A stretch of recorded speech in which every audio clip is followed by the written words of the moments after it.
Hello, all. Welcome back to the channel. Those of you who are back to the channel, and what is going on? Well, I've managed to drag myself out of Valheim or Vanheim, whatever, um, and I'm getting ready to enter into one of my favorite pre-written campaign settings of all time, GreyHawk. Now, if you're a GreyHawk player, you're already nodding along and being like, "Yep." Uh, this guy, normally I think he's maybe, a little bit touched, but I agree with him on this point because you know how it is. It's like uh, people love when you like the same thing they like. And I am no different. But let's get on to the whole point, right? If you're one of those guys like my dear comrade Shadow, and me for the longest time, and you feel like the best world is your very own homebrew world, um, you're not going to hear disagreement from me here. That's not the point of this video. I'm not going to try to tell anybody that they're wrong or that they shouldn't be creating their own worlds. I think creating your own world is an amazing thing.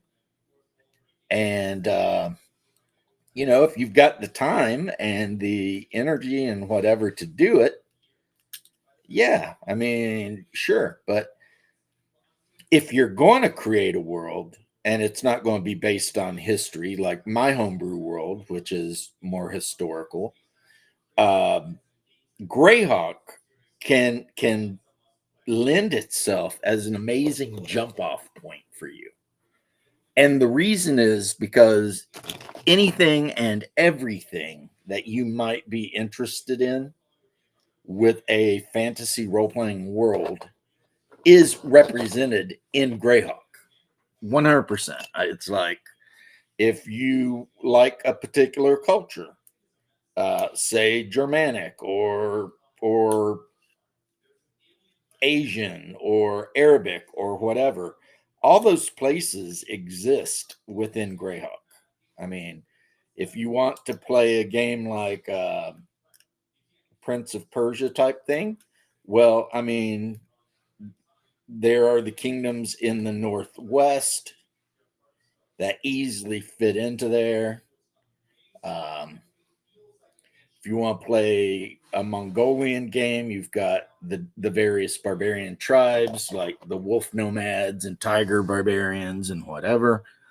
If you want to play a Viking style game, then you've got the frost, snow, and ice barbarians that live in what looks to be pretty much, almost like Scandinavia backwards. Of course, I mean, my theory is that Earth, and I call it Earth, not some of the stuff I've heard, is actually North America in the like maybe a million years in the future or something, because that is a very um, Vancian thing, and Gary Gygax loved Jack Vance. That's a fact. That's a thing.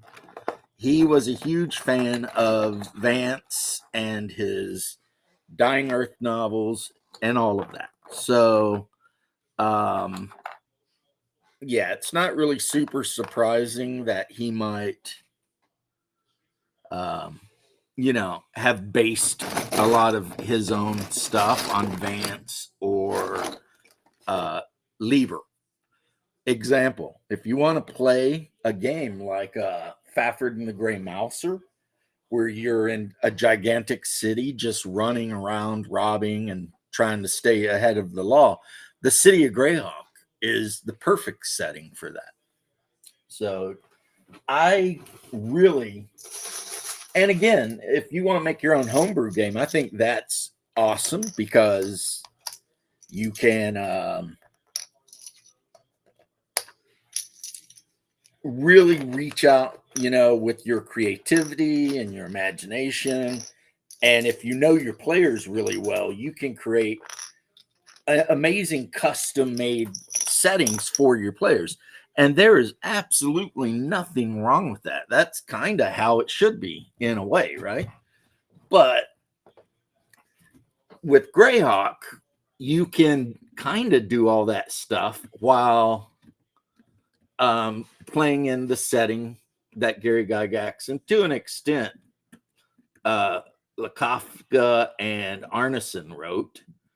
And that's cool too. You know, sometimes it's really cool just to step back in to the history of the game. You know, like where did it come from? I think a lot of us, maybe not all of us, and that's cool. That's cool if you're one of the people that I'm not talking to, but I think a lot of us really feel like the future of D&D is actually the past. Because a lot of, I mean, not to put too fine of a point on it, but it's pretty easy to not be really happy with a lot of the new stuff that's coming out. And after they got rid of Mike Merles, the fact that Perkins and now Crawford have left, Jeremy, not Kevin, you know, if I cared about D&D other than for nostalgia reasons, which I admit, for nostalgia reasons, I always kind of keep an eye out to see what's going on with Wizards of the Coast, just because, you know, I'm a D&D player. It's D&D. And, you know, or at least they own the rights, I should say. I don't know if I consider it actually D&D.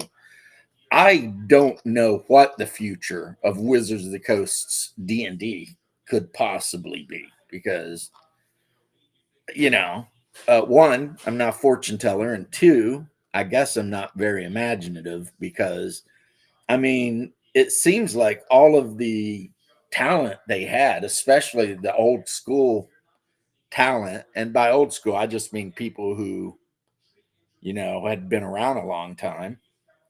Now that that's all gone, my hope that D&D will write its course and stop being an absolute dumpster fire is pretty much extinguished. Additionally, they've made GreyHawk, which is kind of why I'm talking about this, the default setting. I have zero faith in their ability to do it justice. Really, if they were smart, they would just plagiarize the stuffing out of things that had come before and leave it at that. But if we've been shown anything lately by Wizards of the Coast, it's that they're not very smart. They keep making what I would consider very silly mistakes that don't need to be made. And personally, I don't know why. And I can't answer that. I don't know what it is. I don't know what their problem is. All I do know is it's pretty obvious that there is a problem at Wizards of the Coast, a huge problem. And as much as I might have disliked Perkins and whatever, and thought he kind of sucked as a DM and whatever, right? The reality is, though, Perkins was basically the talent, in my opinion. He was that last guy hanging out that could, like I already said, at least somehow show a little bit of that old school lineage. Oh, and by the way, I want to thank Double D and you know, for breaking this. Um, I'm commenting on it, but if you haven't watched Diversity and Dragons video that he did, it was really good. And we're not, well, okay, we're agreeing because I think he and I just naturally agree on a lot of things. but you know, being basically the same age, whatever. But the reality is, I mean, okay, Perkins has been with D&D for like 20 plus years. So I wouldn't fault the guy if he just wanted to go do something else or maybe retire. I mean, he's got to be my age at least, in his 50s. He looks pretty good for it too, right? And the same with Crawford. They've been around for a very long time in one way or another. Maybe they're just like, maybe there's not a whole lot to worry about. Maybe they're just like, yeah, I'm going to go and retire and hang out with family or whatever, you know. Or maybe they saw what's been going on with all these other creatives and their Kickstarters, where they made, you know, millions of dollars, you know, kickstarting games. And maybe Perkins, it maybe think about this. This is just me, you know, talking some smack here, but what do you suppose would be the effect of Perkins, Crawford, and Merles getting together and releasing their own game? Especially if they did the Shadow Dark thing and kind of distanced themselves from the current direction of 6th edition and went full on into a more OSC Dragon Slayer type of thing, you know, Shadow Dark even. That would be, that could be a game changer, because there are a lot of younger people out there and some older people out there that are fans of at least one of these guys. Like me, I can admit that I respect Mike Merle's contributions. Now, one guy I guess that's getting put into play is James Wyatt. James Wyatt did a lot of the lore for 4th edition, and he was absolutely amazing. His lore is absolutely amazing, like the Raven Queen and all of that. You know, he created a lot of stuff that would go on to be, um, you know, I guess what you would call just basic concepts now with the Dungeons and Dragons franchise. And I personally enjoyed all of his lore work. But then after 4E failed, he got moved over to the Magic the Gathering side of the house to write some books or whatever. And, you know, while I, of course, always wish these guys the best in their life and career, that doesn't mean I'm not going to say that that was a tremendous waste of James Wyatt's talents. He should have never been removed from the Dungeons and Dragons franchise ever. Um, because again, he wrote great lore. And another thing I'm going to bring up of all this is, well, I mean, maybe Matt, or not Matt, Mike Merles, and maybe I'll mention this on X. Um, it might be a cool idea if he would finally release a non setting, or not setting, a non rule specific setting for the entire Vel, which was going to be the default setting for 4th edition, and then everything went to, well, it went where it went. You guys know, I know, we all know, right? I think that that would be really cool. And a lot of people, and if you're one of them, please comment, because if he ever happens to watch this video, he might need to hear other people saying it. But I think there's probably a market for that, for the Nintir Vel. Not GreyHawk, obviously, and I was talking about GreyHawk, but I've since segued apparently over into what the hell is Wizards of the Coast doing? And the answer is honestly, I don't know. If they bring Wyatt back to D&D, I don't know what his purpose will be, because they've already released 6th edition. So unless they're bringing Wyatt in just to watch the show and write novels or something, I just don't understand what the point of that is. Other than, there are 2 big guys left and they need somebody in there. But honestly,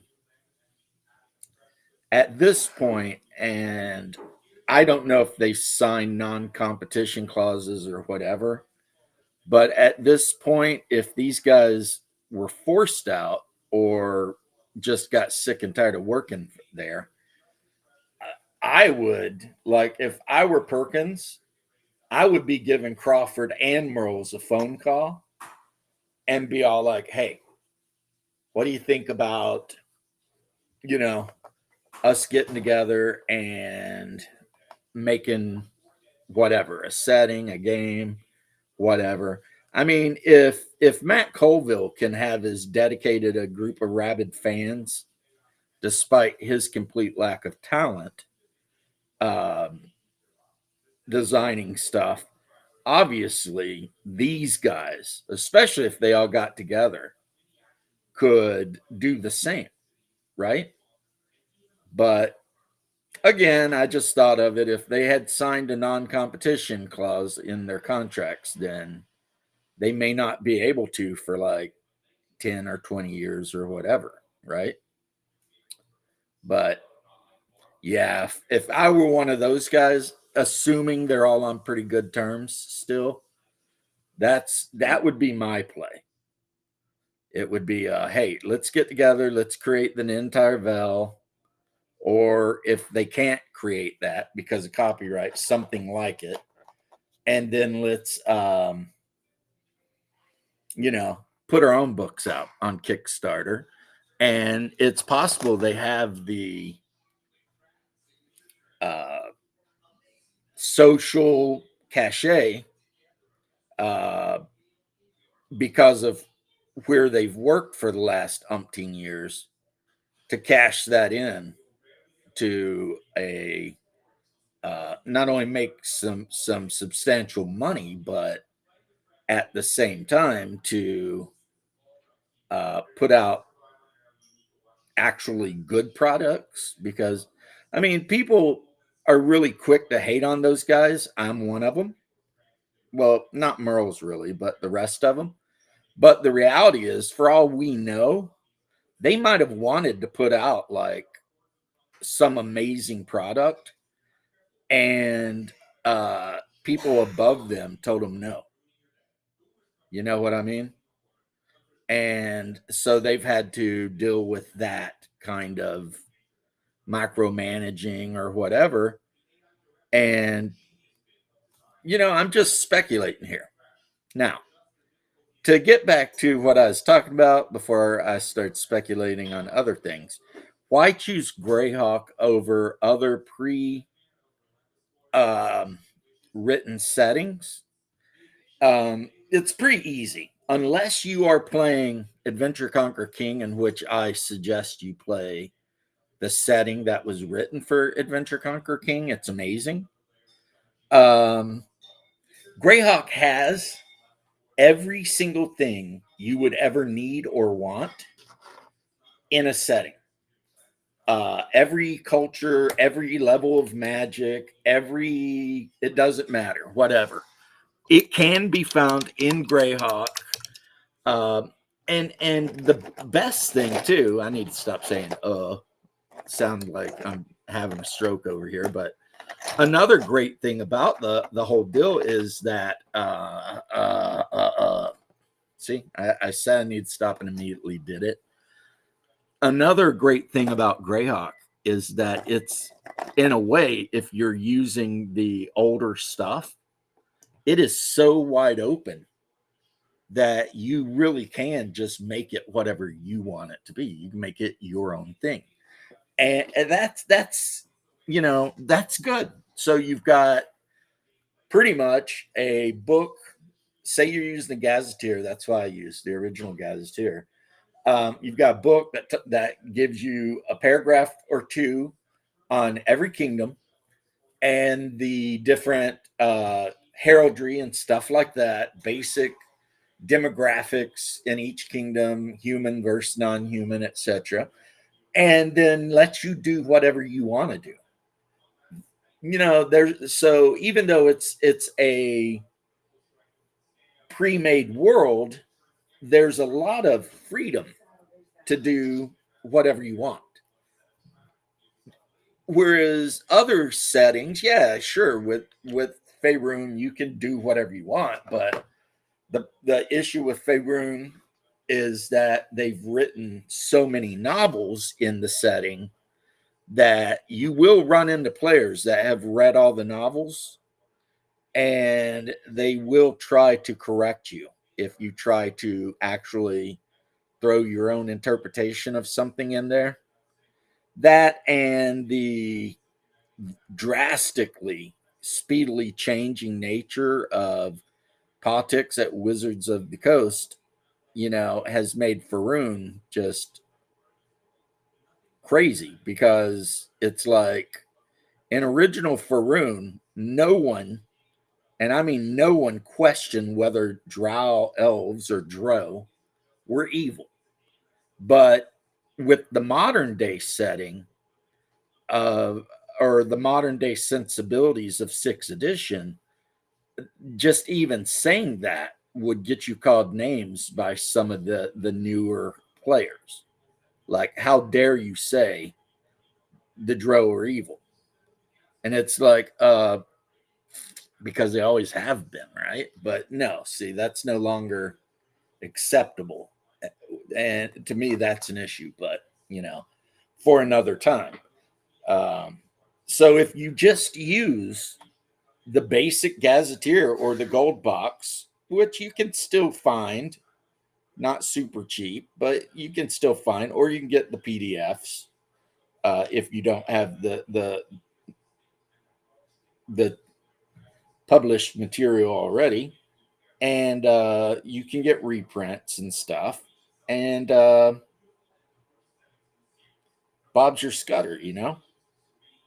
You can move on and do your own thing in a setting that was created by the great man himself, and in addition to that, is not, at least yet, infected with a lot of the modern sensibilities that so many of us older guys are not huge fans of. Such as no one's actually evil, orcs aren't evil, whatever. I mean, that's not something most of the modern, or that most of the older player base will agree with. I mean, there's some of them out there who will immediately, do whatever, but by and large, a lot of us old school gamers, we see a lot of the new changes as being silly. Not even like, I'm not even saying, yeah, I'm just saying they're silly. They don't make any sense, and I don't want to play in that world. So I choose to play in a world that is a lot more to my taste. And if you're a person who feels like saying all orcs are evil and all drow are evil is a horrible thing, well, then thankfully, you know, there is a world for you to play in. And I would heartily suggest that you have as much fun as you can in your world. But for me, it's going to be the classic, like when I used to drink soda, classic Coke, classic everything, classic Christianity, classic everything. So, yeah, I'm just not interested in the newer settings. And that is why, in summation, or I should say, in summation, that is one of the many reasons I say GreyHawk is really the best pre-written setting. Point the first, it was written by Gygax, and that does lend it a sort of gravitas, like Gygax wrote this. That trumps a lot of stuff, right? And two, at least as far as I'm concerned, if you play with the old box set or the Gazetteer, you do not have to worry about your beloved old school game being infected with these new theories and whatnot that you don't want to be involved with. You can just enjoy the game the same way you did back when you were 13 and 84 or something, you know?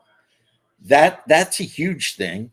And then the last point that I want to make is that of all the pre-written settings, no setting for D&D gives you so much leeway and space to really take the setting and make it your own thing. I mean, honestly, you could grab a copy of the Darlene map and just throw the book away and just say that, just make it up. Everything. You could just make all of it up on your own from whole cloth, just using the map. And that would be a perfectly legitimate way of going about playing the game, And you could call it your GreyHawk, right? Like, it's like GreyHawk, except I invented everything, right? Which, if you're one of those guys that loves homebrew, but maybe you're not a huge fan of trying to map out a whole continent, that would be an amazing idea. You could do it with Faerun also, but I think GreyHawk would be better. It has a lot more variety of locales and stuff like that. So, yeah, I would choose GreyHawk, even if I were just going to take the Darlene map and make everything up myself that's in it. So that's been my rambling for today. It's Sunday. The adventurers are on their way through southern Bissell, heading towards the Yatil Mountains, and we'll see what's up. They have heard legend of a witch named Igwelv, but that's not why they're going into the mountains. They're actually going into the mountains because I have multiple gnomes in the party, and these gnomes have decided that they want to track down the gnomes in the Yatil Mountains. They've heard they're there, and they want to track them down. Why? I don't know. But the rest of the party decided to go along with it. So I am going to let it ride. I've got the handouts they're going to need, and they're going to do what they do. And hopefully fun will be had by all.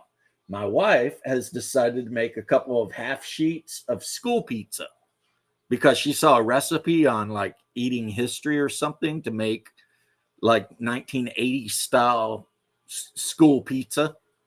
So she's been busy all day making the school pizza, and I have a feeling it's going to be absolutely amazing. So we'll see. Anyway, peace and love, and I'll get this uploaded and talk to you later. If I didn't see you this time, hopefully I'll see you next.